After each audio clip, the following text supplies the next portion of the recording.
मोक्ष है। तो भगवान स्मृति पर भगवान खुद से बोल रहे हैं कि मैं उसको अपना स्मरण कराता हूँ। अगर जरूरी नहीं कि आप पता नहीं कहाँ समय हम किस समय कहाँ पर हम शरीर त्याग रहे हों, स्मरण हो पाए नहीं हो पाए, कंठा और उद्धविदो स्मरणम कुतस्ते, बिल्कुल अवरुद्ध हो जाएगा, कहाँ से हो पाएगा। लेकिन भगवान अपनी जिम्मेदारी लेते हैं, यस अगर ये काम किए हो तो मैं आपको अपना स्मरण दिलाऊंगा। तो आप लोग बहुत ध्यान से आज का कथा सुनिएगा। एक चांस रहेगा कि अगर कुछ नहीं हो पाया तो एक बार तो ये कह सकते हैं ना, जैसे कि उसमें आता है आखिरी समय में प्रार्थना कर रहे हैं ईशोपनिषद में, ओम क्रतो स्मर कृतम स्मर क्रतो स्मर कृतम स्मर। जो भी आज तक मैं कार्य किया हूँ, हे भगवान, हे सारे यज्ञों के भोक्ता, आप उसको स्मरण कीजिए। मैं तो ये भी नहीं बता सकता कि इस जन्म में क्या क्या किया हूँ, लेकिन आपको क्योंकि सभी स्मरण है तो आप मेरे किए हुए सारे कार्यों को स्मरण कीजिए और मेरे पे कृपा कीजिए। तो एटलीस्ट ये कह सकते हैं कि चलो हम महादेव का कथा सुने थे, उसके श्रुति फल के फलस्वरूप आप मुझे अपना स्मरण दिलाइए। तो इसको दो चार इसको हम पढ़ेंगे और फिर आज का कथा स्टार्ट करेंगे। प्रलय पयोधि जले धृतवानस वेदम देहतम हित चरितमखेदम्।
लंबा हो जाएगा।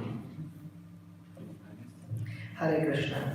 तो जो इसमें हमारा तीसरा प्रसंग था, उसमें एक शब्द था कलम लिखा हुआ, वो कलंक है एक्चुअली। तो क्या है, वसती दसन शिखरे धरणी तव लग्ना शिशिना कलंक कलेव निमग्ना केशव धृत सुकर रूप जय जगदीश हरे। जैसे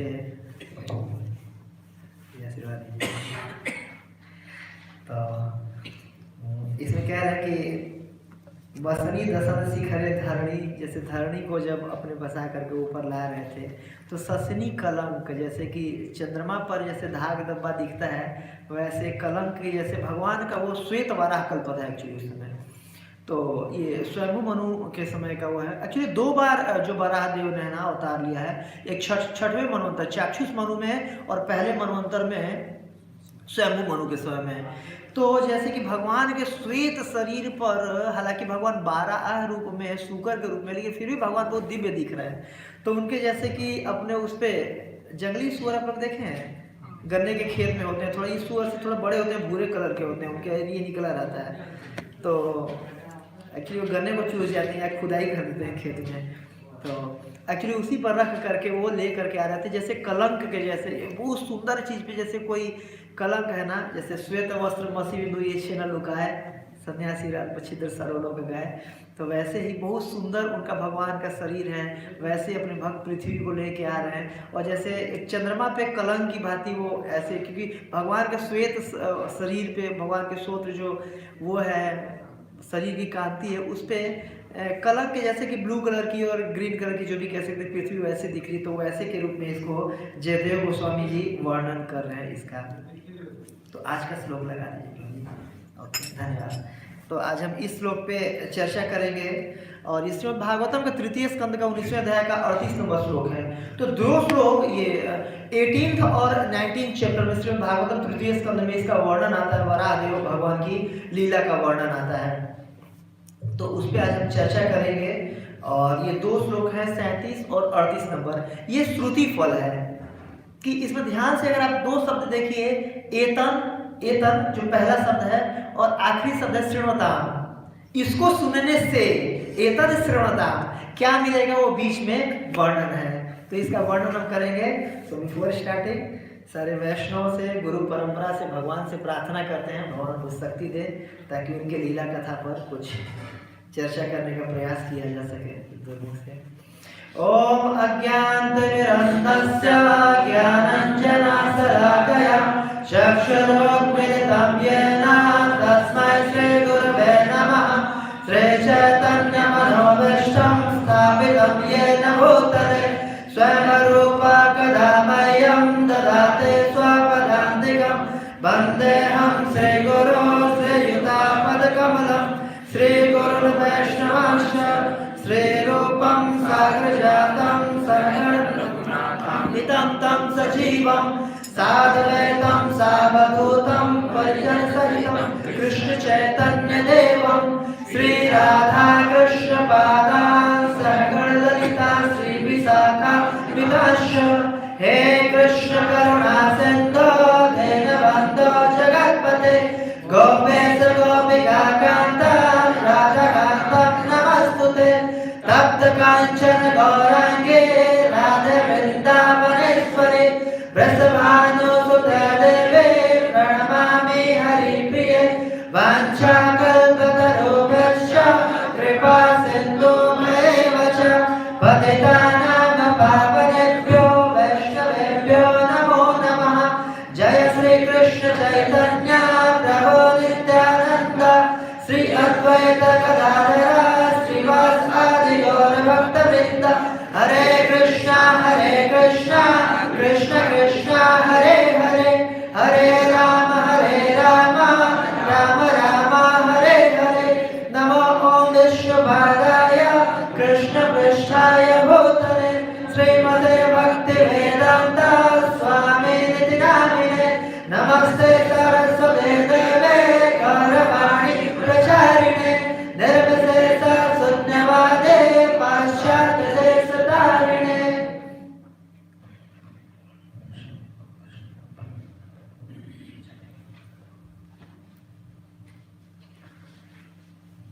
कम करोति वाचालं पंगुलंघये यत् कृपा तमहं वन्दे श्री गुरुर्दीनतारं परमानन्दं श्री चैतन्य। हरे कृष्ण। तो सभी भक्तों का स्वागत है आज के प्रातःकालीन इस कक्षा में। और आज विशेष उत्सव है। आज श्री जो भगवान के विशेष अवतार वराहदेव का प्राकट्य उत्सव है, प्राकट्य तिथि है। इसके उपलक्ष्य में हम सब यहाँ पर आए हुए हैं श्रवण करने के लिए भगवान के अद्भुत लीला कथा को, भगवान के कथा को। और देखिए ऐसे भी नॉर्मली हम सबको कुछ ना कुछ ऐसे सुनने की आदत होता है। हम सब चाहते हैं कि हमारे जीवन में कोई ऐसे किसी हीरो के स्टोरी को सुने जिसने कुछ अद्भुत काम किया हो। जो कुछ जैसे आज के डेट में कई सारे ऐसे मूवीज आती हैं, बैटमैन, तो ऐसे स्पाइडरमैन, कोई स्पाइडर वो ऐसा काम कर दिया हो ऐसे करके। तो वैसे ही भगवान भी आते हैं ऐसे अद्भुत अद्भुत लीलाओं कर करके। और क्यों करते हैं भगवान ऐसी लीला? हमें आकर्षित करने के लिए, ताकि हम ऐसी लीलाओं को श्रवण करके भगवान के नाम रूप गुण लीलाओं में आदि में अपना एक लौल्यम और अपना स्नेह विकसित कर सके, ताकि अंतः नारायण स्मृति आ सके। देखिए सबको कुछ ना कुछ चाहिए, कोई भी हीरोइक पर्सनालिटी के बारे में हम सुने ताकि अच्छा लगे सुने। तो ऐसे भगवान लीला करते हैं, अलग अलग तरह की लीला करते हैं आकर्षित करने के लिए। एक्चुअली हम सबको तरह तरह की विभिन्न लीलाएं करते हैं कि हम आकर्षित होके और जन्म मृत्यु के चक्कर से बाहर निकल सके। तो अभी कुछ दिन पहले ही ऐसा प्रसंग चल रहा था जब पृथु महाराज धरती को, जो पृथ्वी देवी को, भूदेवी को पीछे से दौड़ा रहे थे मारने के लिए। तो उनसे रिक्वेस्ट भी करती है, देखिए आप ही थे जो कि मुझे दो बार, एक बार नहीं, गलती से चलो एक बार कोई कार्य कर देता, दो बार आपने मेरी रक्षा की थी। जब भी मेरे पे मुसीबत आया था आप पर्सनली आकर के मेरी रक्षा किए थे, बचाए थे। और आज देखिए आप ही मुझे मारने के लिए दौड़ रहे हैं, आप ही मुझे उतावले हो रहे हैं कि बिल्कुल मार देंगे, जान से मार देंगे। तो बताइए कैसा विडंबना है। मैं तो आपके शरण में हूँ, इससे पहले भी 2 बार आपने शरण दिया हुआ है और आज भी देखिए आप ही मुझे मार रहे हैं। तो ये वो प्रार्थना करती है, क्या सोच के प्रार्थना करती है? क्योंकि ऐसा 2 बार हुआ था जबकि उन्होंने रक्षा किया था।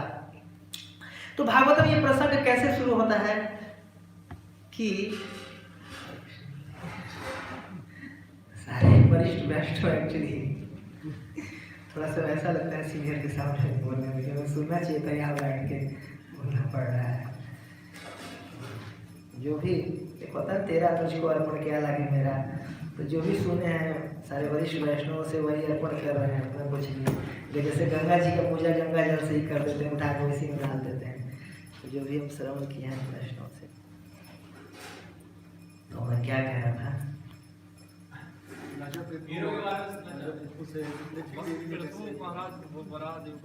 यस ठीक है। तो इस तरीके से ये 2 बार आपने रक्षा की। तो ये प्रसंग कैसे आता है श्रीमद् भागवतम में तृतीय स्कंद में कि जब पूछते हैं कि सृष्टि आदि विषयों की बातचीत हो रही थी मैत्रेय मुनि और उनमें, तो मैत्रेय मुनि पूछते हैं कि कैसे कैसे आगे मतलब बढ़ा, सृष्टि कैसे हुई, स्वयंभू मनु ने क्या किया जब भगवान ब्रह्मा जी ने उनको उत्पन्न किया। तो वो कथा कृपया करके आप सुनाइए, मैं सुनना चाहता हूँ। तो कथा सुनाने स्टार्ट किए कि जब स्वयंभू मनु और उनकी वाइफ शत्रुपा को जब ब्रह्मा जी ने जन्म दिया, तो एक भाग से स्वयंभू मनु और एक भाग से शत्रुपा ब्रह्मा जी के शरीर से उत्पन्न हुए थे। इसके बाद फिर बोले कि हे पिताश्री आप बताइए मेरा क्या कार्य है, मुझे किस लिए आपने उत्पन्न किया है? तो बोले आपको मैंने सृष्टि करने के लिए उत्पन्न किया, जाइए सृष्टि कीजिए। इसके बाद फिर वो दोनों आए, देखे जाके सृष्टि करना भाई। तो पूरा खोज खाज के पृथ्वी को कहाँ सृष्टि करना है, तो आपके लिए पृथ्वी लोक मैंने दिया है सृष्टि करने के लिए। तो आए पृथ्वी को खोजे, कहीं मिली नहीं पृथ्वी, सारा ढूंढ ढांड के दोबारा गए। पिताजी ठीक है पृथ्वी तो मतलब वो तो करेंगे सृष्टि, आपकी बात हम मानेंगे और उल्लंघन नहीं करेंगे। पहले जैसे नारद मुनि कर दिए थे, मना कर दिए थे, चतुष कुमार मना कर दिए थे, तो वैसे तो हम नहीं है, मना तो नहीं करेंगे। लेकिन बताइए करे कहाँ, पृथ्वी है कहाँ? तो ब्रह्मा जी बोले कि सही बात, पृथ्वी देखो मैंने स्थित किया था, जाओ देखो है वहीं पे। बोले है ही नहीं, मैंने जाके देख लिया। तो मेडिटेट करके देखे तो ओह, पृथ्वी अपने उस एक्सिस से निकल करके नीचे चली गई थी गर्भोदक सागर में।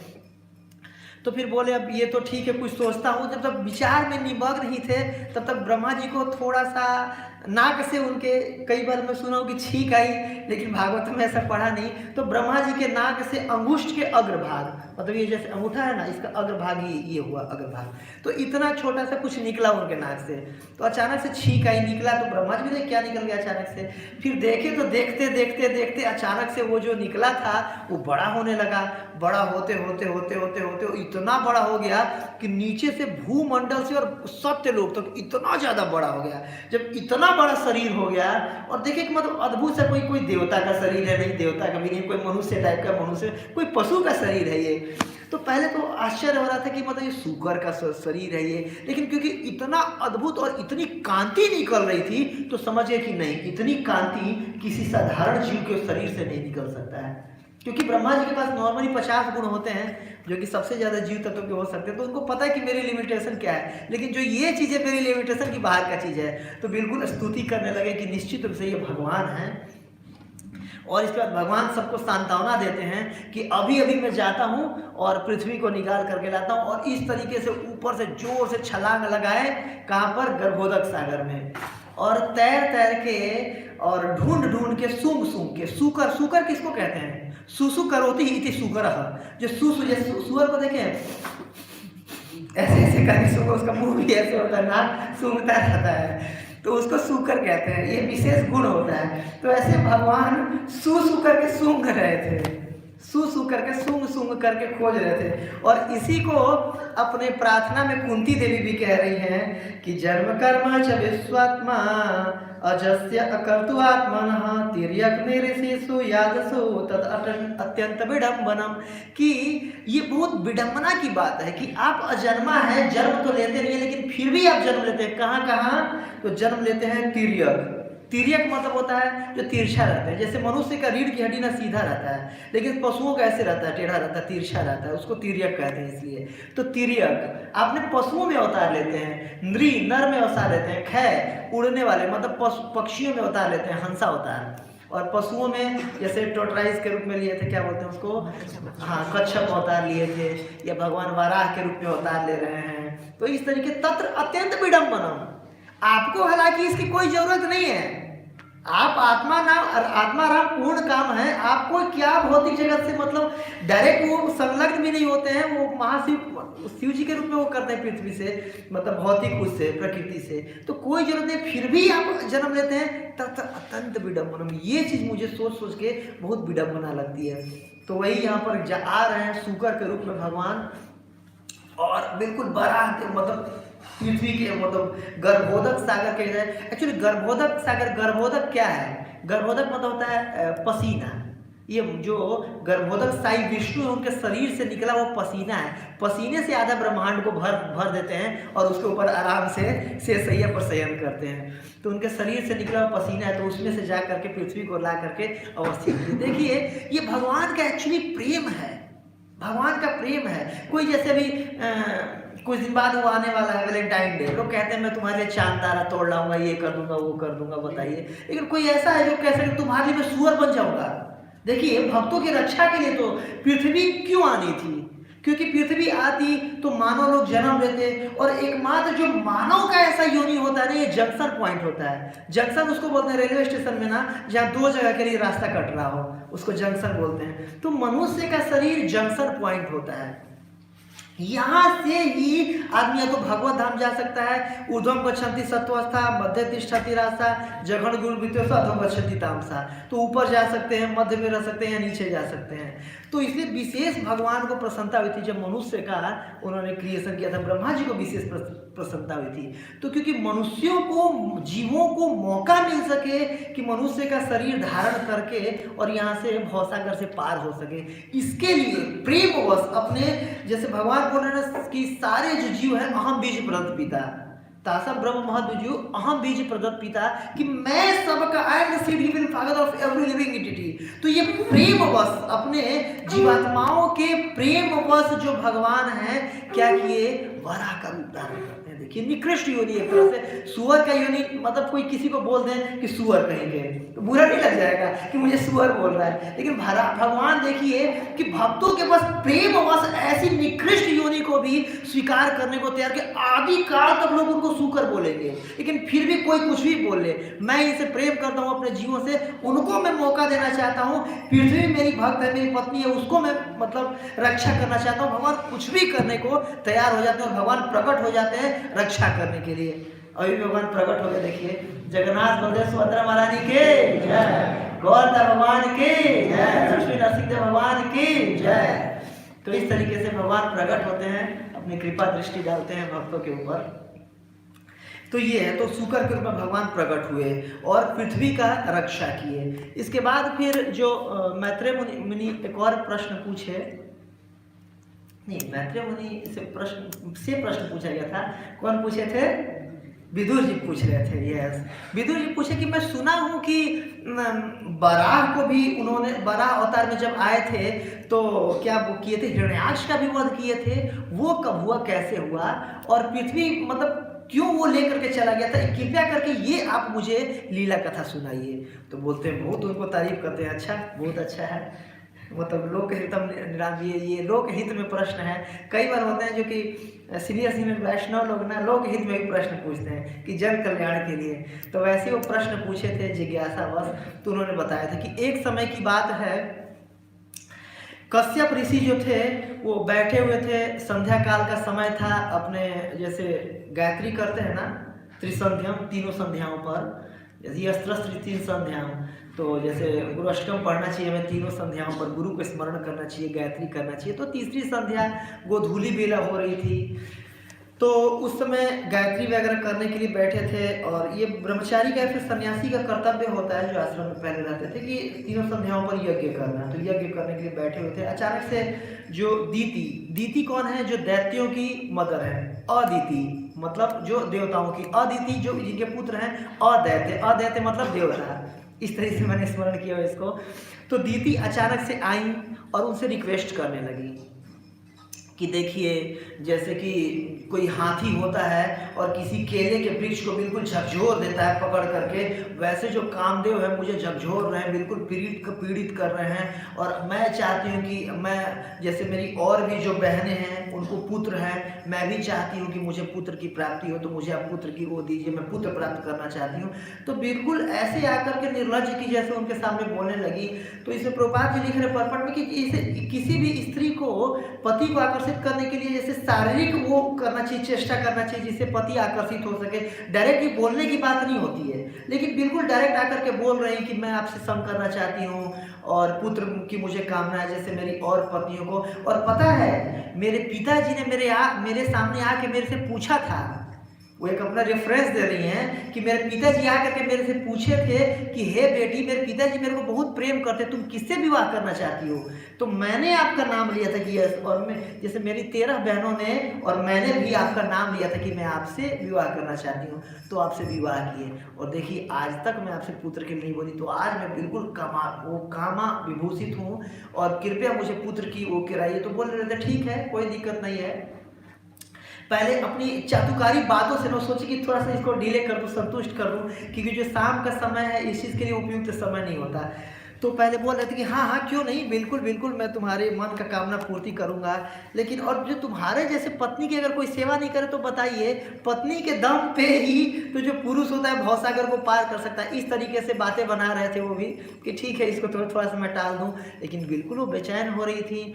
और उसमें भागवतम में लिखा है कि उनके वस्त्र पकड़ करके बिल्कुल खींचने लगी। तो इसके बाद फिर वो देव का वो समझ करके ठीक है काल ये ऐसा चाह रहा है, भगवान की यही इच्छा है। हालांकि प्रभुपाद जी परपट में ये भी बोल रहे हैं कि वो चाहते तो डांट करके उनको भगा सकते थे कि दूर अब जाइए, लेकिन क्योंकि उनका भी मन में भी काम वासना आ गई थी तो इस वजह से वो उनको उतने डांट करके भगा नहीं पाए। और इस तरीके से उन्होंने गर्भाधान संस्कार हुआ, मतलब उनको उनके साथ संग की। इसके बाद फिर तुरंत ही उनको बहुत लज्जा आने लगी दीतों की, हाय मैं क्या कर ली, फिर वो बोले, वो समझाए भी थे कि देखो ये सायंकाल का समय है, ये उचित समय नहीं है। और शिव जी अपने गण के साथ घूमते रहते हैं, सारे भूत पिशाच के साथ, और जो भी ऐसे असमय में संग करते हैं उनके घर में ऐसे भूत पिशाचों को डाल देते हैं कि जाओ, क्योंकि वो असमय आप धर्म का नियम तोड़ रहे हो, तो धर्म का नियम तोड़े तो उन भूत पिशाचों को फिर मौका मिल जाता है कि जाओ इनके घर में जाओ। जैसे आज के समय में ज़्यादा तो लोग तो वैसे भूत पिशाच खूब पैदा हो ही रहे होंगे, क्योंकि सब लोग गर्भाधान संस्कार नहीं कर रहे हैं, समय वगैरह नहीं देख रहे हैं कि किस समय पे करना चाहिए, सबका नियम है, शास्त्रों में सब बताया गया है।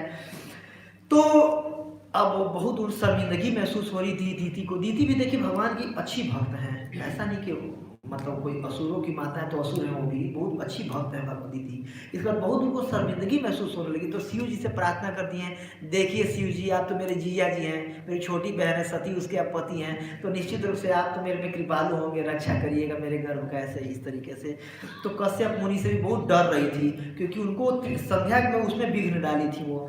तो इसके बाद फिर वो प्रार्थना कर दी, देखिए पति देव आप भी मुझे क्षमा कीजिएगा। तो बोले देखिए ये अजस वीर्य ऐसा तो नहीं होगा कि, लेकिन आपके गर्भ से 2 शिशु उत्पन्न होंगे, और इतने भयानक होंगे वो कि बिल्कुल सारे देवताओं के, सारे ब्राह्मणों के, सब कुछ बिल्कुल सबके नाक में दम कर देंगे। बिल्कुल जैसे होता है ना कि लोहे के चने चबाना, वैसे कर देंगे, सबको बिल्कुल परेशान करके रख देंगे, सारे के सारे यज्ञ बंद करा देंगे, सारे ब्राह्मणों को, निर्दोष लोगों की हत्या करेंगे। तो और बिल्कुल सुन करके डर गई बिल्कुल कि वो ऐसा हो जाएगा।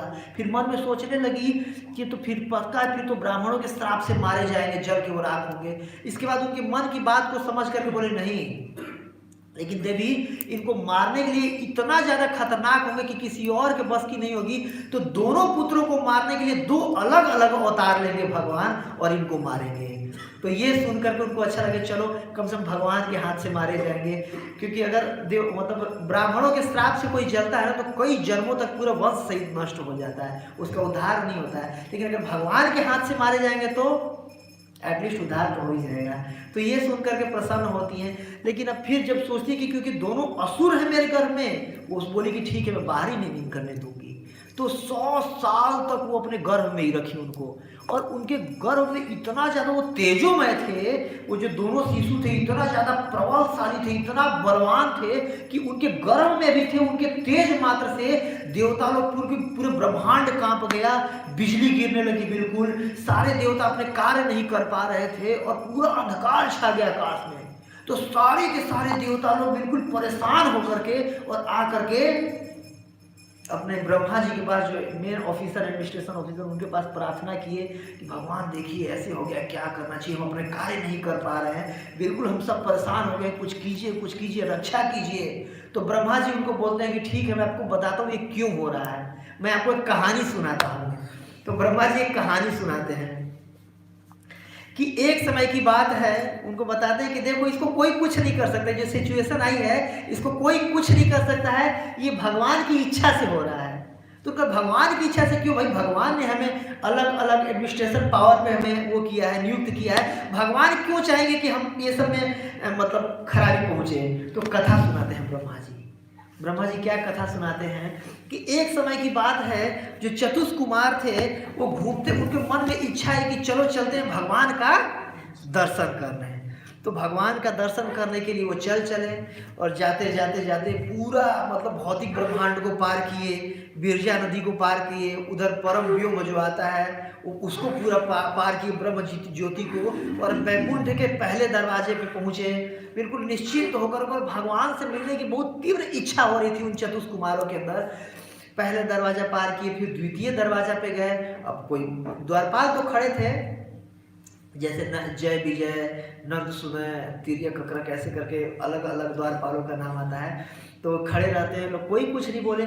और इस तरीके से बिल्कुल भावाविभोर होकर के आज भगवान से दर्शन होगा, भगवान का मिलने का मौका मिलेगा, जो आज तक जो अपने पिताजी से जिनके बारे में सुने साक्षात उनका दर्शन होगा। बिल्कुल मदोन्मस्त होकर के बिल्कुल जा रहे थे भाव विभोर होकर के, और अचानक जब 7वें दरवाजे पर पहुंचे तो देखिए कि 2 लंबे लंबे बड़े बड़े भाई आकार के वो खड़े हैं, जैसे कि मंदिरों के गेट पे होते हैं ना, जैसे बड़े मंदिर में जाने पर स्टाफ क्लास में 2 बिल्कुल जय विजय गेट पे बड़े बड़े खड़े हैं, तो वैसे ही बड़े बड़े बिल्कुल शंख चक्र गदा पद्म हाथ में लिए, आंखें उनकी लाल लाल थी, और सुंदर भी दिख रहे थे और खड़े थे वहीं पर, अचानक से अपना डंडा लगा दिया, ओह कहाँ जा रहे हो। और ऐसे बहुत गुस्सा होकर नहीं बोले, वो देखे कि चार बिल्कुल दिगंबर वेशधारी छोटे छोटे बच्चे हैं, बिल्कुल नंग धड़क, कहाँ जा रहे हैं, कौन है, कोई एड्रेस वेड्रेस नहीं, कहाँ से आए हैं, कोई पहले से भाई बोलता कि मैं आने वाला हूँ ऐसा वैसा, कहाँ भाई कौन हो, कहाँ जा रहे हो। तो बहुत गुस्सा होकर नहीं पूछे थे, प्रेम से ही पूछे थे वो कि कहाँ जा रहे हो, और अपना डंडा लगा दिए दोनों। तो अचानक से इनको लगा कि ओह, अब एक मतलब बिल्कुल एक क्षण भी, क्योंकि जो चतुष्कुमार थे भगवान से मिलने में देरी नहीं चाहते थे, अतएव उनको लगा ये कौन है, दोनों लोग हमें रोक दिए, भगवान के दर्शन करने के जा रहे हैं। और वैकुंठ कौन सा जगह है जहाँ पर कोई कुंठा नहीं है, जहाँ कोई क्लेश कष्ट नहीं है, जहाँ मैं और तू की भावना नहीं है, ये मेरा है, ये तुम्हारा है, ये मेरा मित्र है, ये मेरा दुश्मन है, ऐसी जहाँ पर भावना नहीं, उसको वैकुंठ कहते हैं, वैकुंठ है इति वैकुंठ। तो वहाँ पर, और ये कौन है भाई व्यक्ति, ये दोनों हमें वो कर रहे, रोक दिया अचानक से। तो उनको गुस्सा आ गया दोनों चारों चतुष्कुमार को। तो अचानक से गुस्से में वो श्राप दे दिए। क्या बोले कि तुम लोग के अंदर मैं ममत्व की भावना आ रही है, ये जो वैकुंठ में नहीं होना चाहिए, तो तुम लोग वैकुंठ में रहने के लायक नहीं हो, जाओ और भौतिक जगत में तुम लोगों को जन्म लेना पड़ेगा। तो इस तरीके से तो अचानक से वो जब श्राप देने की अगर कोई वैकुंठ वासियों को कोई क्षमता रख रहा है, क्योंकि उनको ही पता था कि अगर कोई साधारण व्यक्ति नहीं हो सकते, जो ये 6 दरवाजा पार करके एटलीस्ट आए हैं, तो कोई साधारण जीव तो हो नहीं सकते हैं। लेकिन फिर भी अब भगवान किस दशा में होंगे, नंग धड़ंग, ये चारों बच्चे जा रहे हैं, 5 साल के बच्चे होते हैं, बिल्कुल दिगंबर वेशधारी। तो दिगंबर मतलब अंबर मतलब होता है कपड़ा वस्त्र, और दिक मतलब होता है दिशाएं, चारों दिशाएं हैं जिनके अंबर हो कपड़ा वस्त्र, उसको दिगंबर कहते हैं। तो एक विशेष रूप से धार्मिक समाज भी है जिनके लोग ऐसे दिगंबर वेश धारण करके रहते हैं, तो वो नंगे नहीं रहते हैं, दिगंबर उनको कहते हैं। श्वेतांबर और दिगंबर तो इस तरीके से वस्त्र होते हैं। तो वो भी समझ रहे थे कि साधारण क्योंकि नहीं है, लेकिन फिर भी वो क्षमा मांग रहे हैं, मैं क्षमा कर दीजिए, क्षमा कर दीजिए।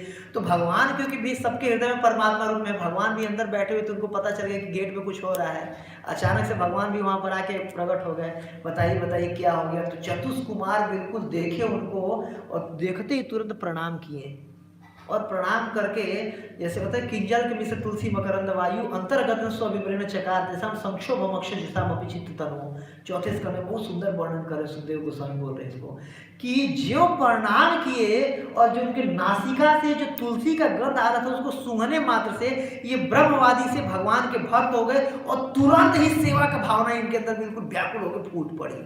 और इनको भी एहसास हो गया कि वो चलो ये तो करके अपना डंडा लगा के अगर गलती ये किए थे, लेकिन हम भी तो गलती किए, वैकुंठ में आकर के हम भी क्रोध कर रहे, हमसे भी गलती हो गई। तो उनको भी अपना गलती का रियलाइज हो गया उसी तत्क्षण। इसके बाद वो भगवान से बोलने लगे कि देखिए हमसे गलती हो गई, हमसे भी। और जो भगवान पहले बोल रहे थे कि देखिए निश्चित रूप से ये हमारे पार्षद हैं और ये कुछ गलती की, अगर कोई सेवक गलती करता है तो उसके स्वामी पे बात आती है कि भाई तुम्हारा ही तो सेवक है, तुम्हारा ही तो आदमी है वो, अगर गलती कर रहा है तो मतलब तुम गलती कर रहे हो। जैसे कि हम एक लीला में देखते हैं, चैतन्य महाप्रभु के लीला में था कि श्रीवास ठाकुर होते हैं जो कि सुन करके भागवतम बिल्कुल नयनम गलत अश्रुधार या इस तरीके से रोमांच कंपा सूत्र रंग भाजो प्रकट हो रहा होता अष्ट सात्विक विकार, तो उनके शीश से उनको उठा करके बाहर कर देते हैं। तो क्योंकि गुरु कुछ बोलते नहीं है तो गुरु को रिएक्शन इसका लेना पड़ता है, उनको चैतन्य महाप्रभु कृपा से अपने दूर कर देते हैं। तो इस तरीके से भगवान विष्णु बोल रहे हैं क्योंकि मेरे पार्षद हैं तो मेरे से गलती हो गई है, कृपया करके आप क्षमा कर दीजिए। और मेरे भक्तों के प्रति अगर मेरा अपनी बाह भी अगर कोई गलती करेगी ना, तो मैं अपने हाथों को काट करके फेंकने में थोड़ा भी देर नहीं करूँगा। भगवान देखिए अद्भुत बात बोल रही है कि अगर मेरे अपने हाथों से भी अगर कोई गलती हो जाए, कोई अपराध हो जाए भक्तों के प्रति, ब्राह्मणों के प्रति, तो मैं अपने हाथ को भी काट के फेंकने में तनिक भी देर नहीं करूँगा। तो बोलते हैं लेकिन क्षमा कर दीजिए इनको ये। और फिर वो जो बहुत क्षमा प्रार्थी वही मांग रहे होते हैं चतुष्कुमार भी, तो भगवान बोलते हैं कि नहीं नहीं, ये मेरी इच्छा थी, एक्चुअली ये मेरी इच्छा से हुआ। और फिर चारों उनको बताते हैं जय विजय को भगवान कि देखिए एक बार जो लक्ष्मी देवी थी वो आके मेरे से मिलना चाह रही थी और मैं शयन कर रहा था, तो आप लक्ष्मी देवी को रोक दिए थे गेट पे ही कि नहीं भगवान शयन कर रहे हैं, आप मिल नहीं सकते हैं। तो लक्ष्मी देवी तो देखिए आपको श्राप नहीं दी थी, लेकिन मन में सोची थी, उनको बुरा लगा था लक्ष्मी जी को, और मन में सोची थी कि आप यहाँ रहने के लायक नहीं हैं, आप मेरे को मेरे पति से मिलने में रोक रहे हैं। तो इस कारण, क्योंकि वो सोची थी, तो मैं भी चाह रहा था कि आप नीचे जाओ, और मेरी पर्सनल ये इच्छा थी कि आप जाओ, क्योंकि लक्ष्मी देवी थी, इस वजह से मैंने श्राप दिलवा करके आप नीचे जा रहे हो। तो वो रिक्वेस्ट करते हैं भगवान भी चतुष कुमार से कि देखिए क्षमा कर दीजिए इनको। तो वो भी बोलते हैं कि ठीक है, मतलब ये किसी भी रूप में रहेंगे आपका स्मरण करते रहेंगे। तो फिर 7 जन्म में 2 ऑप्शन होता है, या तो 7 जन्म धराधाम पे रहें, या फिर 3 जन्म रहें लेकिन दुष्ट के रूप में, मतलब तो ये होता है कि हम जल्दी आना चाहते हैं तो 3 जन्म में आपका स्मरण करके हम आ सकते हैं। और देखिए वही जय विजय 3 जन्म लेके आते हैं। कौन कौन? हिरण्यकश्यप और हिरण्याक्ष, जिसको मारने के लिए भगवान वारा और भगवान नरसिंह देव भगवान आते हैं। दूसरा कौन कौन थे? रावण और कुंभकर्ण, भगवान राम उनको मारे हैं। और तीसरा दंतवक्र और शिशुपाल, जिसको भगवान कृष्ण ने उद्धार किया है। और शिशुपाल जो था बचपन से ही, कल भाषातः सुखदेव गोस्वामी शब्द का इस्तेमाल कर रहे हैं कि तोतली भाषा में ही गाली देना शुरू कर दिया था वो। जैसे जो छोटा बच्चा होता है ना, जो छोटा बच्चा माँ माँ मम्मी मम्मी पापा पापा करता है, वो बचपन से ही उसकी शुरुआत हुई थी बोलने की, कृष्ण को गाली देकर के शुरुआत किया था वो। और जानबूझ के थोड़े और बड़े हुए तो कृष्ण उनकी पत्नी को चुरा के ले गए, रुक्मणी देवी को, कि इसका द्वेष मेरे से कम ना हो, कि भगवान ये रक्षा करना चाहते। भगवान को पता था मेरा अपना व्यक्ति है, और भगवान की लीला देखिए कि अपने शुद्ध भक्त की भगवान पत्नी को चुरा लेके जा रहे हैं। बताइए कि तो किसी को कितना कष्ट होगा, और भगवान अपने भक्तों के साथ ऐसा ऐसा लीला करते हैं। तो वैसे ही इस लीला में भगवान के शरीर में वो थोड़ी अकड़न जकड़न आ रही थी, भगवान लड़ना चाह रहे थे। और लड़ने के लिए तो भगवान साधारण लोगों को नहीं कि हमारे जैसे लल्लू पंजू से भगवान लड़ेंगे, अब चाहिए भगवान को लड़ने लायक, भगवान के लायक व्यक्ति चाहिए ना। तो भगवान बहुत दिन हो गया था, बैकुंठ में कोई लड़ने वड़ने तो आता नहीं है, सब जय जगदीश हरे करते हैं। तो भगवान सोच रहे थे कुछ मिले हमारे जोड़ तोड़ का। जैसे दंगल में देखते हैं, एक पहलवान होता है, माटी ऐसे उठा करके बोलते हैं हाँ जी ये पहलवान यहाँ से कोई है जोड़ का, तो दूसरा पहलवान आता है मिट्टी को लेकर के हाथ में ताली बजाते हैं, इसके बाद ताल ठोके फिर लड़ना चालू करते हैं। दंगल देखे ना आप लोग। तो वैसे ही भगवान चाहते कि मेरे कोई जोड़ का मिले आदमी। तो इस वजह से जय विजय को भगवान वो करके एक लीला करके फिर वो वही जो दोनों गर्भ हैं, जो दोनों जय विजय हैं आए हुए हैं और इनके गर्भ के अंदर में है, तो उनके तेज से आप सबका तेज फीका पड़ गया है। और जब वो आ रहे थे तो सारा का सारा बैकुंठ में बिल्कुल हाहाकार मच गया कि ऐसा कैसे हो सकता है। यद गत्वा न निवर्तन्ते तद्धाम परमम मम, भगवान बोले हैं कि एक बार जो बैकुंठ आ जाता है वो गिरता तो है नहीं कभी, तो ये कैसे जा रहे कैसे जा रहे। बिल्कुल सारे के सारे बैकुंठवासी भी दुखी हो गए थे कि हमारे मतलब हमारे कुंभ के मतलब हमारे धाम से कोई जा रहा है नीचे इस भौतिक जगत में। तो बहुत निकृष्ट समझा जाता है भौतिक जगत को, आध्यात्मिक जगत में, कि यहाँ पर ये जाने लायक जगह नहीं है। जैसे कोई कीचड़ में कोई रहना चाहेगा नहीं ना, तो वैसे ही वो ऐसा समझा जाता है, कोई नहीं आना चाहता है। तो लेकिन ये दोनों आ रहे थे, और जब आ भी रहे थे तो पूरा बिजली गड़कने लगी, और इस तरीके से 100 साल हो गया। और देखिए दीति माता नहीं चाहती थी कि ये दोनों निकले बाहर, और बाहर निकल करके लोगों को कष्ट दें, साधुओं को कष्ट पहुंचाएं, देवताओं को कष्ट पहुंचाएं, ब्राह्मणों को कष्ट पहुंचाएं। दीति माता भी नहीं चाहती थी। भगवान की बहुत बड़ी भक्त थी दीति माता भी, कश्यप ऋषि भी। तो 100 साल बाद आखिर अब उनको जन्म देना पड़ा। तो जन्म लेते ही जो दैत्य, वो दैत्याकार बिल्कुल थे, और बिल्कुल जन्म लेते ही बिल्कुल विशाल विशाल हो गए। एक्चुअली दैत्यों का एक वो है, देखिए मैं थोड़ा सा 1 मिनट का वो बताता हूँ कि क्यों ऐसा होता है। एक बार पार्वती जी देखी कि 2 बच्चे जन्म लिए दैत्यों के, और जो दैत्य मदर थी वो मदर ही जो थी 2 बच्चों को जन्म दी, और जन्म दे करके देखी कि यह बहुत अच्छा है। उसका हाथ तोड़ के खा गई, गर्दन तोड़ के खा गई, पैर तोड़ के खा गई, खा के बिल्कुल डकार लेके फिर चल दी। तो बहुत उनको लगा पार्वती जी को बताओ ऐसे कैसे होगा, माँ जन्म दे रही है, देख रही कि अच्छा स्वाद में है, हड्डी बीस के कोमल है, खा गई, ऐसे कैसे होगा। तो वो शिव जी से प्रार्थना करती है कि नहीं इनका भी कुछ रक्षा के लिए बोल कीजिए। तो एक बार शिव जी ने वरदान दिया था, ठीक है तुम्हारे लिए मैं ऐसा कर रहा हूँ, क्योंकि ये दैत्यों के बच्चे जन्म होते ही बड़े हो जाएंगे ये, क्योंकि जन्म होते ही माँ के साइज के हो जाएंगे, तो माँ खा नहीं पाएगी। तो इस वजह से ये कुछ योनियाँ होती हैं, बच्चा जन्म लेते ही बड़े हो जाते हैं एक्चुअली। तो ये भी दोनों जन्म लेकर के ही बड़े बड़े हो गए, और इसके बाद क्या सोचे कि जाके तपस्या करेंगे। देखिए उनको ही पता था कि शक्ति लेने के लिए, कुछ भी पाने के लिए तपस्या करना पड़ता है। तो गए तो ब्रह्मा जी के लिए सोचे कि सबसे बड़ा वरदान कौन दे सकता है, धरती पे कौन है पता लगाए, तो भाई ब्रह्मा जी हैं। तो ब्रह्मा जी का दोनों प्रार्थना किए, खूब तपस्या किए कठोर, और तपस्या करके खूब सारा वरदान मांगे। तो जो हिरण्याक्ष जी थे बहुत खूब तपस्या करके वरदान ली कि इससे नहीं मर सकता हूँ। दोनों भाई मांगे थे इससे नहीं मर सकता हूँ, इससे नहीं मर सकता हूँ, इससे नहीं मर सकता हूँ। और इसके बाद दोनों भाई इस तरह निश्चित होकर घूमते थे कि अब तो दोनों हम अमर हो गए हैं। तो हिरण्यकश्यप एक बड़े भाई थे और हिरण्याक्ष छोटे भाई थे। लेकिन हिरण्याक्ष पहले जन्म लिए थे, हिरण्यकश्यप बाद में जन्म लिए थे। लेकिन क्योंकि हिरण्यकश्यप पहले गर्भ में धारण कराए गए थे और हिरण्याक्ष बाद में, इसलिए हिरण्यकश्यप बड़े थे। तो हिरण्याक्ष का मतलब क्या होता है? हिरण्य मतलब होता है सोना, और आक्ष का मतलब होता है आँख, जिसकी आंखें हमेशा सोने पर टिकी होती हैं। स्मगलर जो होते हैं ना, तो ऐसे ही बड़े बड़े सोने के स्मगलर थे दोनों, हिरण्यकश्यप और हिरण्याक्ष। तो अब पृथ्वी बहुत बहुत धन्य धान्य थी, बहुत सोना बहुत ज़्यादा था। इस वजह से ये क्या किए, हिरण्याक्ष बिल्कुल हर जगह निश्चिंत होके घूमते थे कि कोई जाकर के कोई लड़े ओड़े हमसे, कोई जाके लड़े। तो एक बार गए कि जाता हूँ देवताओं से कोई पूछता हूँ कोई लड़ने के लिए अगर तैयार हो, तो गए तो इंद्रासन खाली, बिल्कुल अलका पूरी गए तो इंद्रलोक बिल्कुल खाली, सारे देवता भाग गए थे, क्योंकि सारे देवताओं को पता था ही पहले से ही कि देखिए इनको हम नहीं मार पाएंगे, इनको भगवान ही मारेंगे। तो पहले से ही अपना स्थान छोड़ के भाग गए। तो बहुत दुख हुआ कि बताओ यार कोई लड़ने वाला ही नहीं है, मेरे बाजुओं में इतना बल है और कोई टक्कर ही नहीं दे रहा मेरे को। इसके बाद सोचता कि चलो कहीं और चलता हूँ। तो फिर आकाश में जाने के बाद फिर पानी में गया और कई साल तक पानी में खोजते हुए, पहले तो मतलब बल फट रहा था उसको, तो क्या किया, गदा उठा के समुद्र को खूब पीटा, पानी पर ऐसे जैसे होता है ना बैट बॉल मारना, पानी में खूब मारा। इसके बाद फिर पानी के अंदर गया, पानी के अंदर जाके हिरण्याक्ष जो था वरुण देव के सामने गया, विभावरीपुरी, और वहाँ जाके वरुण देव के चरणों में गिर गया, बिल्कुल दंडवत प्रणाम किया और खूब स्तुति किया। आप इतने महान हैं, आपके शरण में हे वरुण देव, आपके शरण में जो भी आता है उसकी सारी वांछाएं पूर्ण होती है। आप ही एकमात्र इस ब्रह्मांड के देवता हैं। हे वरुण देव देखिए, मैं बड़ा आशा लेके आपके पास आया हूँ और कृपया करके मुझे एक वरदान दीजिए, मेरी एक इच्छा पूर्ण कीजिए। तो हीरो वरुण देव तो देखो जानते ही थे कि एक नंबर का ही बदमाश आदमी है, मांगेगा भी तो कुछ ऐसा ही चीज। तो वरुण देव बोले कि ठीक है मांगो मांगो, क्या चीज। खूब स्तुति किया कि आप ही भगवान हैं, आपसे बड़ा तो ब्रह्मांड में कोई है ही नहीं, आप ही सृष्टि करते हैं, आप ही पालन करते हैं, आप ही संहार करते हैं। तो वो भी समझ रहे थे कि चापलूसी कर रही है।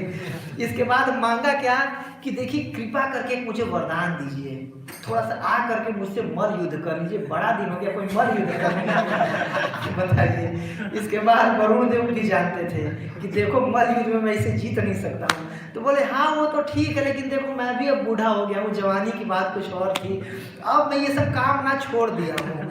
जैसे जामवंत जी बोले कि जब मैं जवान था, जब वामन देव भगवान आए थे, वो तीनों वो एक पग में पूरा ऊपर और एक पग में नीचे का वो नाप लिए थे। तो जामवंत उस समय जवान थे और जामवंत ब्रह्मा जी के पुत्र हैं, ब्रह्मा जी के उससे शरीर से ब्रह्मांड निकले हैं, शक्ति के वो स्वरूप है। तो 14 बार पूरी पृथ्वी का परिक्रमा किए थे, एक बार उछलते थे तो एक बार पृथ्वी का परिक्रमा करते थे। और भेरी बजा बजा के गाय की देखिए हमारे भगवान की अद्भुत गाथा है। तो वही बोल रहे हैं ना रामचरितमानस के सुंदरकांड में कि देखो जवानी का समय तो कुछ और था, अब मैं तो 400 योजन डाक नहीं सकता। तो वैसे बोल रहे हैं वरुण देव कि देखो तब तो मैं जवान था, अश्वमेध यज्ञ किया था, अब ना मैं बूढ़ा हो गया हूँ, अब देखो तुम तो अभी जवान हो, तुम इतने बलशाली हो, लेकिन फिर भी तुम्हारे जो बल फट रहा है ज़्यादा इतना, तो भगवान तुम्हें जल्दी ही मिलने वाले हैं। और जब तुम ऐसे तुम्हारी लाश पड़ी रहेगी कुत्ते भेड़ वगैरह खाएंगे, तो उस पर वो ध्यान नहीं देता है, क्यों लड़ने को तैयार नहीं हो रहा है। अभी फिर 2-4 गाली सुनाता है, अभी तक प्रार्थना कर रहा है, 2-4 गाली दे करके फिर उनको चल देता है। इसके बाद फिर आता है तो नारद मुनि मिलते हैं, तो नारद मुनि के चरणों में गिर जाता है कि हे नारद मुनि आप भगवान हैं, आप इतने महान हैं, जो भी आपके चरणों में आता है उसकी वांछा पूर्ण होती है, कि मेरी भी एक इच्छा है। बोले बताओ क्या इच्छा है। तो बस कुछ ज़्यादा नहीं, मुझे एक एड्रेस चाहिए था। बोले किसका एड्रेस चाहिए था। तो जी मैं विष्णु को बहुत दिन से खोज रहा हूँ, कहीं भी जाता हूँ तो देवता लोग भाग जाते हैं, मुझे पता चला कि एकमात्र विष्णु ही है जो मुझे टक्कर दे सकता है। तो एक उसका पता अगर बता देते तो बहुत बहुत शुक्रिया होता। मैं सुना हूँ कि आपके बारे में कि आप विष्णु के आदमी हैं, आप उसका गान करते रहते हैं, बजाते भी रहते हैं, देखिए आप लिए भी हुए इसको बजाने के लिए। तो इस तरीके से खूब बात करता है। इसके बाद वो बताते हैं कि ठीक है तुम्हें विष्णु से मिलना है ना, देखो अभी नीचे रसातल की तरफ गए हुए हैं वो, और पृथ्वी को लेकर के आ रहे हैं, जाओ तुम उनसे मिलो, तुम्हारी मनोकामना पूर्ण करेंगे। सबकी मनोकामना पूर्ण करते हैं। तो बिल्कुल गदा लेकर के बिल्कुल अट्टहास करते हुए आया नीचे रसातल में। तो देखा, क्या देखा कि जो भगवान विष्णु हैं क्या किए, वराह का अवतार लिए थे। चाक्षुष मनु की बात है, 6वें मनवंतर, जैसे अभी 7वां चल रहा है, वैवस्वत मनु चल रहे हैं, तो चाक्षुष मनु की बात है ये। और एक्चुअली वराह देव भगवान का प्राकट्य ही ना ये वो करता है, कल्पों का भेद करता है। जो प्रारब्ध का, प्रारब्ध क्या होता है, ब्रह्मा जी का जीवन 2 प्रारब्ध में बटा होता है, पूर्वार्ध और उत्तरार्ध। जैसे कि हम संकल्प का मंत्र पढ़ते हैं ना, ओम विष्णु विष्णु परमात्मा प्राप्त श्री पुरुषोत्तमाय श्री परमेश्वराय अद्वैत ब्रह्मणे द्वितीय परार्धे द्वितीय परार्धे श्री श्वेत वराह कल्पे। ये द्वितीय प्रारब्ध चल रहा है। ब्रह्मा जी के 50 साल 100 साल की उम्र है, तो पहले 50 साल रक्त वराह का कल्प होता है, प्रारब्ध होता है, और दूसरा श्वेत वराह का प्रारब्ध होता है। तो श्वेत वराह आए हुए थे, और इसके बाद वो अपने ससनी पृथ्वी को ले करके और ऊपर आ रहे थे। तो जा करके बोलता है कि ओह चोर कहीं के, बताओ ये जो पृथ्वी है ब्रह्मा जी ने हम रसातल वासियों के लिए बना रखा है, दे रखा है, ब्रह्मा जी ने हमें दिया है, और तुम बिना मेरे से पूछे चुरा के ले जा रहे हो। एक नंबर के चोर आदमी। इसके बाद खूब गाली देता है, अलग अलग गाली देता है कि ये तुम एक पशु कहीं के, और तुम मायावी लग रहे हो, तुम्हें मुझे पता चला कि तुम विष्णु हो, तुम पशु नहीं हो, वन्य पशु नहीं, तुम विष्णु हो, और अभी मैं तुम्हें इस गदा देख रहे हो, अभी मैं मारूंगा, तुम्हारा सर तोड़ूंगा, और तुम्हारे रक्त से अपने पितरों का मैं वो करूंगा। क्या करूंगा, जो तिलांजलि देते हैं ना, तो तुम्हारे खून से अपने पितरों की मैं तिलांजलि दूंगा, तब जाके मेरे पितर लोग शांत होंगे। इस तरीके से खूब गाली दे रहा होता है। और पृथ्वी जो कि बिल्कुल भगवान के दाड़ों पे रहती है, कहाँ पर ही होती है, ऐसा लोग उनको मारने से पहले एक गधा मुझे मारे, तो पहले भी वही छुपा के, मतलब पृथ्वी को अपने एक्सेस में देखिए कितना बड़ा था हिरण्याक्ष, कि पृथ्वी को जैसे बॉल के जैसे उठा के रख दिया था नीचे। जब रावण मान नहीं रहा था, जब विभीषण समझा रहे थे रावण को कि भाई क्यों औरत के चक्कर में पड़े हो, आप ले जाके माता है, भगवान है वो राम जी, भगवान की पत्नी है, इनको ले जाके लौटा दो, तो मान नहीं रहा था। तो विभीषण ले जाके उसको छत पे, बोलते आओ मेरे साथ, छत पे लेके जाके दिखाते हैं, ये देख रहे हो ये, तो बोलता हाँ देख रहा हूँ। क्या है ये बहुत बड़ा सोने का पर्वत है। तो बोलते नहीं ये सोने का पर्वत नहीं है, ये हिरण्याक्ष का कुंडल है ये। सोचो जब हिरण्याक्ष का कुंडल इतना बड़ा है तो उसका कान कितना बड़ा होगा, भाई कान का एक छोटा भाग होता है ना कुंडल, जो कान को जब इतना बड़ा होगा तो उसका मुंह कितना बड़ा होगा, तो शरीर कितना बड़ा होगा, और उसको एक थप्पड़ में भगवान मार दिए थे। तो सोचो तुम्हारा गति क्या होगा। तो वैसे ही बराहदेव भगवान खूब गाली दे रहा था। और भगवान देखिए पृथ्वी के लिए, पहले पृथ्वी को स्थित करना चाहते थे, सह रहे, अपने भक्त के लिए भगवान गाली सहने को तैयार हो जाते हैं। ये है भगवान और भक्त का प्रेम। भगवान बोलते हैं ना, साधवो हृदयम मह्यम साधु नाम हृदयम तो हम मद अन्यत्र ते न जानते और ना हम के भी मना कपी, कि साधु मेरे हृदय में रहते हैं, मैं साधुओं के हृदय में रहता हूँ, और हे दुर्वासा मुनि मेरे भक्त जो है मेरे अलावा किसी को नहीं जानते हैं, और आई एम सॉरी मैं भी अपने भक्तों के अलावा किसी को नहीं जानता। साफ से भगवान हाथ खड़े कर दे रहे हैं जब दुर्वासा मुनि गए थे रक्षा के लिए भगवान के पास। तो इस तरीके से बराहदेव भगवान पृथ्वी की रक्षा के लिए आए, पृथ्वी को पहले एक्सिस पर टिकाए, पृथ्वी पे अपनी शक्ति संचार करके कि वो तैरती रहे जल पे, और इसके बाद फिर बराहदेव भगवान बोले अच्छा बहुत तुम बोल रहे थे, और जैसे हम निश्चित रूप से वन पशु हैं और तुम्हारे जैसे कुत्तों का ना शिकार करने के लिए घुमा करते हैं, ऐसे बोल रहे हैं भगवान बराहदेव भगवान कि हम ऐसे वन्य पशु हैं जो तुम्हारे जैसे कुत्ते का शिकार करने के लिए घुमा करते हैं, और जो शूरवीर होते हैं ज़्यादा बोला नहीं करते हैं। अभी हम लोग लखनऊ गए हुए थे कुछ दिन पहले डिस्ट्रीब्यूशन पे, तो वहाँ पर जो हमारा जहाँ पर हम पॉलिटेक्निक चौराहा जा था, इंजीनियरिंग कॉलेज चौराहा, उसके आसपास तो 2 तेंदुए अपने उससे निकल करके घूम रहे थे, मतलब बाहर आ गए थे, जो लखनऊ में वो है जू है, चिड़ियाघर है। तो ऐसे एक तेंदुआ था, किसी गली के बाहर से जा रहा था, तो एक कुत्ता खूब भौंक रहा था उसको अंदर से। मैं देखिए दिखा रहा हूँ वीडियो आप लोगों को, देखिए ध्यान से देखिएगा इसको, देखिए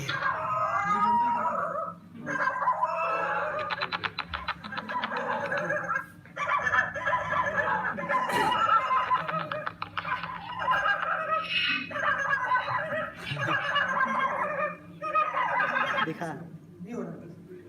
हो गया हो गया। अच्छा, तो वो गली से जा रहा था, तेंदुआ चीता था, तो कुत्ता था छोटा, देखे ना कैसे खूब भौंक रहा था, खूब भौंक रहा था, और आया एक उनका गर्दन पकड़ के ले गया, वो मार के खा गया। तो अब भाई शांति से जा रहा है, जाने तो उसको अपना, तुम औकात नहीं, तो कोई भौंक रहे उसको, तेंदुए को। तो वही है यहाँ पर हिरण्य जो हिरण्याक्ष था, भगवान को खूब गाली दे रहा था। होता है, कहावत है ना कि जब किसी गिदड़ की मौत आती है तो शहर की तरफ भागता है, तो वैसे ही कुत्ता जैसे भौंक रहा था और आया, चुपचाप कुछ बोला भी नहीं। वो जो चीता था गर्दन पकड़ा और वो 6-7 फुट का दीवार था, एक बार में इधर आया, कूदा कूद करके ले गया, फाड़ के खाया आराम से उनको। तो वैसे ही बराह भगवान बोले कि हम तुम्हारे जैसे कुत्तों को वो करने के लिए हम घूमा करते हैं। तो इस तरीके से बराह भगवान और गुस्सा, उसको और बिल्कुल क्रोधित हो रहा था, और क्रोधित के मामले और जो कार्य करने के लिए भगवान ने उसको भेजा था वो कार्य कर रहे हैं, और बिल्कुल गदा लेकर के जोर से मारा, बिल्कुल जान लगा के मारा, और इस तरीके से मारा तो कुछ हिले भी नहीं बिल्कुल बराह भगवान। तो उसको और गुस्सा आ गया कि आज तक मैं जहाँ जाता था तो अखाड़ा से पहले ही लोग भाग जाते थे, और इसको मैं पूरी जान लगा के मारा, इसको कुछ हुआ ही नहीं, और गुस्सा आया। इसके बाद क्या किया, तो बिल्कुल 3-4 गदा खूब जोर से मारा, और वो बिल्कुल और हंस रहे थे, कुछ हो ही नहीं रहा था। फिर सोचा कि इससे कुछ नहीं होगा, गायब हो गया, और गायब होकर के फिर अपनी मायावी शक्ति से, बहुत अच्छा युद्ध का वर्णन है 3rd कैंटो के 19वें चैप्टर में पढ़िएगा। तो खूब मायावी शक्ति से खूब मतलब अस्त्र शस्त्र की वर्षा होने लगा, पहाड़ पत्थर वर्षा होने लगा, बिल्कुल पी मल मूत्र का वर्षा होने लगा। और भगवान फिर क्या किए, उसी समय अपना वो किए और तत्क्षण अपनी माया से तुरंत उसको खत्म कर दी। तो लगा कि मेरी माया भी नहीं चल रही है, तो क्या किया कि सोचा कि मैं जा करके अपने हाथ में दबोच करके इसको दबा के मार दूंगा। जैसे कि जो ये थे ना दुर्योधन के पिताजी, कौन थे? धृतराष्ट्र। भीम को सोचे थे कि इनको दबा के बस मार दूंगा, वैसे उसको लगा और आया जोर से अपने हाथ में पकड़ लिया, पकड़ के बिल्कुल दबाने लगा जोर से। इसके बाद दबा ही रहा था, तब तक देखा कि अचानक से मेरे हाथ में कुछ है ही नहीं, मैं ऐसे ही दबा रहा हूँ। भगवान अपनी माया से बाहर चले गए थे और क्रोध आया। फिर उसको लगा कि बस अब मुक्का बना के मारता हूँ, तो मुक्का बना के खूब छाती पे मारने लगा। देखिए जब भगवान बामन देव के सामने जब वो आते हैं ना, बामन देव बलि महाराज के सामने, तो उनको बोलते हैं कि देखिए आपके ही वंशज हुए, पूर्वज हुए हैं हिरण्याक्ष जी, और इतने महान थे हिरण्याक्ष जी कि जब आज भी जो भगवान बराह है अपने आप को बिजली नहीं मानते हैं।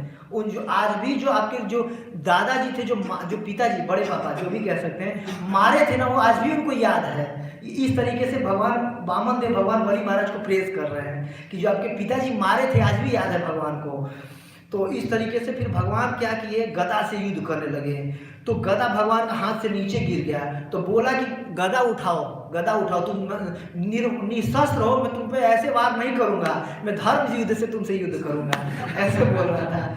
इसके बाद फिर भगवान उसी समय, तो भगवान गिरा हुआ गदा उठाए नहीं, कुमुदगी गदा उठाए नहीं, चक्र का आह्वान करके चक्र ले लिए। तो क्योंकि किसी के भी हाथ में एक शस्त्र रह सकता है तो आप युद्ध कर सकते हैं उससे। तो इस प्रकार दोबारा वो किए कि जो गदा मारा तो भगवान गदा पकड़ के छीन के फेंक दिए, बोले तुम गदा उठाओ अपना आप। तो वही बोला कि मैं भी, वो भी कुछ बेइज्जती महसूस हो कि गदा गिरा वो कैसे उठाऊंगा, बेइज्जती हो जाएगा, तो गदा नहीं उठाऊंगा, त्रिशूल लेके मारा। इसका भगवान अपने चक्र से काट दिए, और चक्र से काट दिए तो पास में आके सोचा कि अब इसको ऐसे तो कुछ हो नहीं, इसको मुक्का से मार के मारूंगा।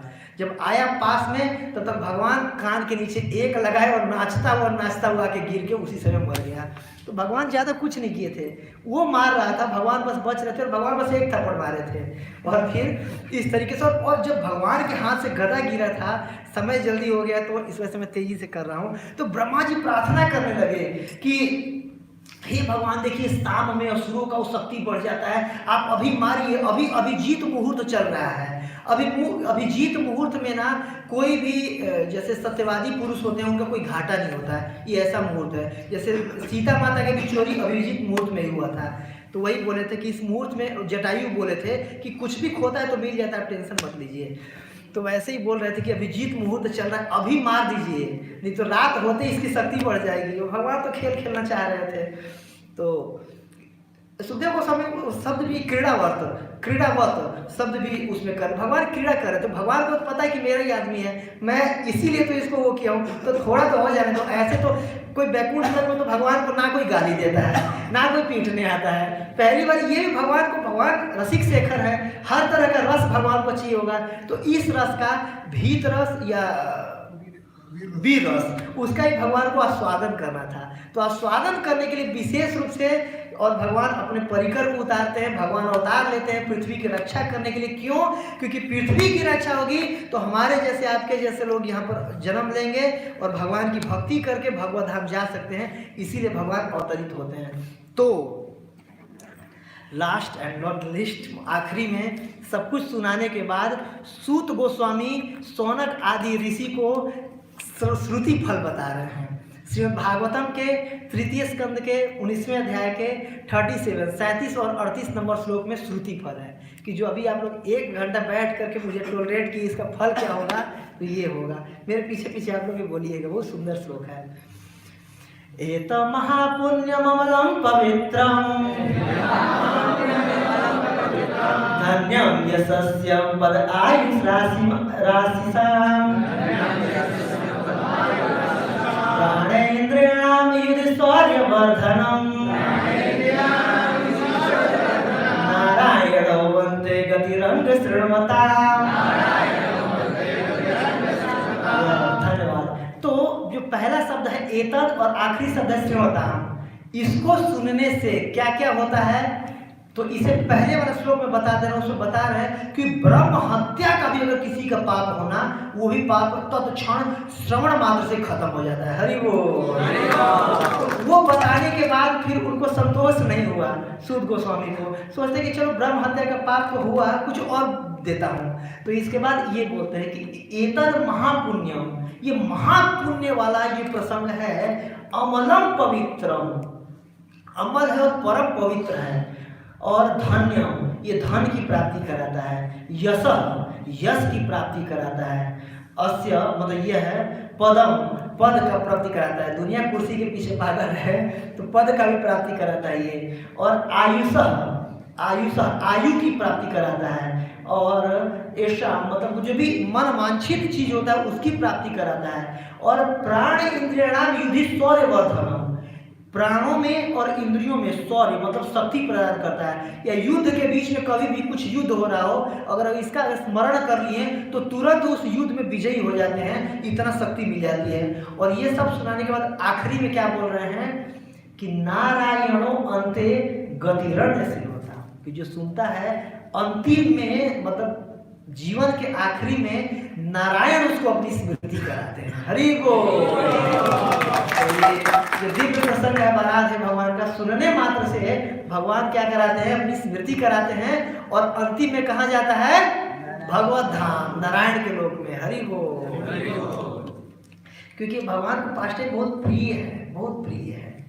भगवान अपने इससे को वीर रस का भी आस्वादन किए हैं, जय विजय का भी, जो क्योंकि माता जो लक्ष्मी सोची थी कि इनको धरती पे जाना पड़ेगा, उसको ही पूर्ति कर दिए हैं। पृथ्वी जो कि भगवान की और दूसरी पत्नी है, उनका भी उनसे भी इसी उसमें लीला में पृथ्वी माता गर्भवती हुई थी, जिससे भौमासुर उत्पन्न हुआ था, तो वो भी एक लीला है।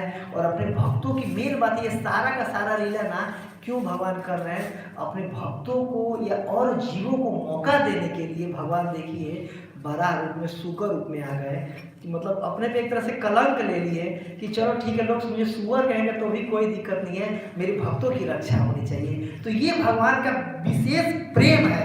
और जो आने का मेन अभिप्राय होता है, परित्राणाय साधूनाम विनाशाय च दुष्कृताम धर्म संस्थापनार्थाय संभवामि युगे युगे। तो हर युग में भगवान इसलिए आते हैं।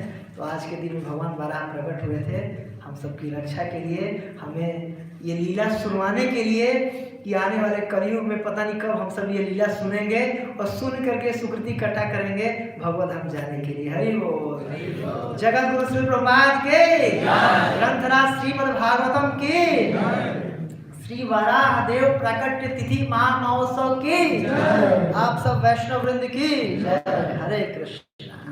हरि प्रभु की।